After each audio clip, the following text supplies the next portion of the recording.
Hi, my name's Senga Lindsay. I'm a landscape architect here in North Vancouver. It's mid-March, quite a mild day today.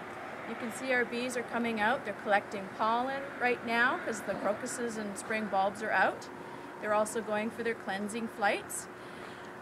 In the last couple of segments I showed you how to check for weak hives, strong hives, what to do about varroa mite if you did have them. We did a little check demonstration on that. Plus we started feeding them a protein supplement to get the queen in each hive to start laying eggs and producing brood for the spring.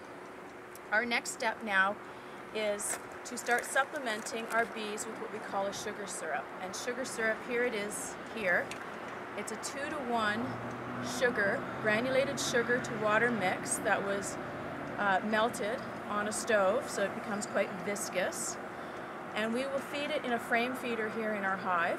But before we do that, we add, you can see some of the powder here, it's called fumagillin.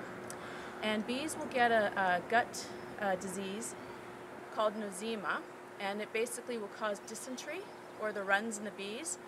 We medicated for them in the fall time to carry them over to the winter, and we're going to do it one more time to carry them through this season.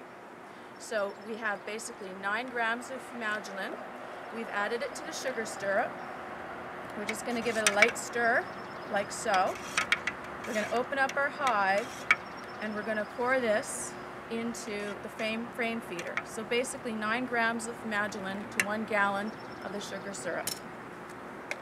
So I'm going to grab my smoker here and show you. We're going to open up this hive here. A little quick demonstration. I like to use frame feeders. They're internal into the hive, because if you feed top feeders and things like that, sometimes you can get bees and other bees from other colonies in the spring robbing weak colonies. So beekeeping our sugar syrup in a frame feeder, you keep marauding bees from other colonies coming in to rob a weak hive. So here is our frame feeder here. It's just basically a hollow representation of one of the regular frames. It replaces one of the frames. And all we do, take our sugar mix and pour it into our feeder like so. And because the bees can sometimes fall into the actual mixture and drown, we'll also add a little stick that'll float in the mixture and allow the bees to float on the mixture without falling in and drowning. So that's it. That's simple.